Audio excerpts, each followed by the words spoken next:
আমাদেরকে আমরা একটু ঢাকা মেডিকেলে যেতে চাই। আমাদের সহকর্মী সুলতান মাহমুদ আরিফ আছেন। আরিফ, সবার প্রথমেই যেটা জানতে চাই, ওসমান হাদি এখন কেমন আছেন, তার শারীরিক অবস্থা কেমন, যদি একটু জানান আমাদেরকে।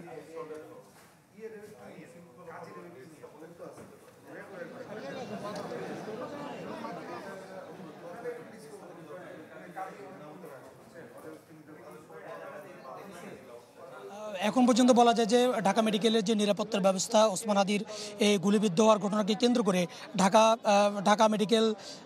ঢাকা মেডিকেলের নিরাপত্তা ইতিমধ্যে জোরদার করা হয়েছে।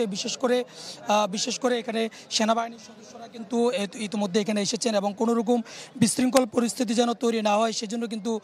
আইনশৃঙ্খলা রক্ষাকারী বাহিনীর সদস্যরা এখানে প্রস্তুত রয়েছেন এবং তাদের আইনশৃঙ্খলা নিয়ন্ত্রণে যারা নিয়োজিত রয়েছেন সেই সংখ্যাও কিন্তু বাড়ানো হয়েছে এবং পাশাপাশি সেনাবাহিনীর সদস্যরা কিন্তু এখানে উপস্থিত হয়েছেন। যে কোনো ধরনের যায় সেই চেষ্টা কিন্তু প্রশাসনের পক্ষ থেকে করা হয়েছে এবং ওসমান হাদি ঠিক গুলিবিদ্ধ হওয়ার পর তাকে ঢাকা পর থেকে এখানে তার দীর্ঘদিনের সহযোদ্ধা যারা রয়েছেন তারা তো এখানে আসছেনই। বিশেষ করে ঢাকা বিশ্ববিদ্যালয়ের যে সমস্ত শিক্ষার্থীরা রয়েছেন, ঢাকা বিশ্ববিদ্যালয়ের যে সমস্ত সংগঠনগুলো রয়েছে সেই সংগঠনের নেতৃবৃন্দ কিন্তু এখানে আসছেন এবং রাজনৈতিক যে নেতৃবৃন্দ রয়েছে, বাংলাদেশ ইসলামী ছাত্র শিবির এবং সানশাইন আটা ময়দা সুজি, ভালোবাসায় তৈরি জাতীয়তাবাদী ছাত্র দলের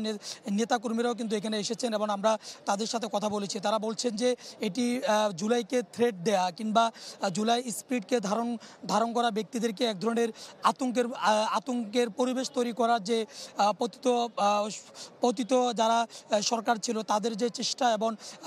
নিষিদ্ধ আওয়ামী লীগ কার্যক্রম, নিষিদ্ধ আওয়ামী লীগ এবং যুবলীগ ছাত্রলীগের কার্যক্রম এটি হতে পারে সেটি তারা বলছেন এবং পাশাপাশি তারা আইনশৃঙ্খলা পরিস্থিতির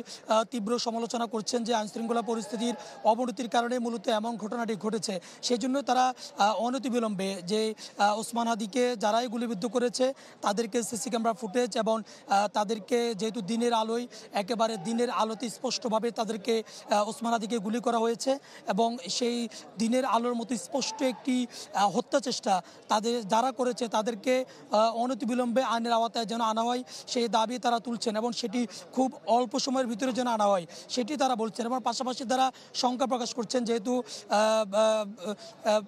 গত বছরের 5 আগস্টের পর এই 16 মাস সরকার ক্ষমতায় ছিলেন। 16 মাস পরেই সরকার ক্ষমতা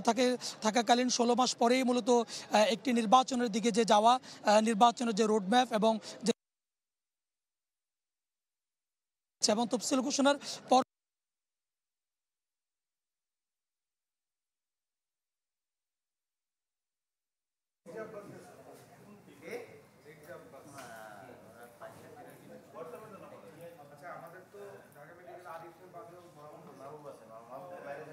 তুলছেন এবং পাশাপাশি যেহেতু গতকালকে তফসিল ঘোষণার আগে প্রেস সচিবের পক্ষ থেকেও বলা হয়েছে যে এবারের যে নির্বাচন একটি ভিন্ন প্রেক্ষাপটের নির্বাচন এবং এই নির্বাচনকে সুষ্ঠু পরিবেশে সম্পন্ন করার জন্য যত ধরনের চ্যালেঞ্জ এবং যত ধরনের কার্যক্রম তারা সেটি করবেন। বিশেষ করে নির্বাচনী প্রচারণা যে নিরাপত্তা সেই নিরাপত্তার বিষয়টি তারা দেখবেন এবং তফসিল ঘোষণার পরে বিশৃঙ্খল পরিস্থিতি এড়াতে যে কোনো ধরনের দাবি দেওয়ার আন্দোলন পর্যন্ত তারা দমানোর কথা বলেছেন যে কোনো ক্রমেই অন্যান্য দাবি দেওয়ার যে আন্দোলন সেটিও কিন্তু চলবে না এমন ঘোষণা দিয়েছেন এবং তাদের পক্ষ থেকে বলা হয়েছে যে এ যাবৎ পর্যন্ত যতগুলো নির্বাচন হয়েছে সবচেয়ে সুষ্ঠু পরিবেশের নির্বাচন এবার হবে। এই সরকার এই নির্বাচনের সেই সুষ্ঠু পরিবেশের নির্বাচনের দিকে সরকার যাবে। আরিফ, হিরণ খানের সঙ্গে কিছুক্ষণ আগে আমাদের কথা হচ্ছিল। হিরণ খান ঘটনাস্থলে সেখানকার সিসিটিভির যে ফুটেজ সেটি ওনার হাতে এসেছে এবং সেটি আমাদেরকে দেখাচ্ছিলেন এবং আমরা দেখছিলাম যে যখন ওসমান হাদি রিকশায় করে যাচ্ছিলেন খুব কাছ থেকে বাইকে একদম অলমোস্ট পাশ থেকে তাকে গুলিটা করা হয়েছে এবং যেটি আমরা শুনছি যে তার কানের নিচে এই গুলিটা লেগেছে। কাজেই মনে হচ্ছে তার অবস্থা খুব আশঙ্কাজনক। আপনারা কি ডাক্তারদের সঙ্গে এ পর্যন্ত কেউ ব্রিফ করেছেন কিনা ঢাকা মেডিকেলে? আপনারা কি জানতে পেরেছেন কিনা যে তার আসলে স্বাস্থ্যের অবস্থা কতটা আশঙ্কাজনক এবং মানে এখন কি তিনি শঙ্কামুক্ত কিনা? এবং তার রক্তের গ্রুপের কথাও বলা হচ্ছিল যে তার রক্তের গ্রুপ বি নেগেটিভ, সেই বিষয়টিও যদি একটু আমাদেরকে জানাতেন।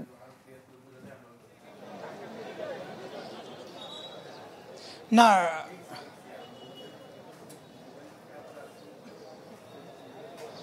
না, এখন পর্যন্ত ডাক্তাররা এখানে আনুষ্ঠানিকভাবে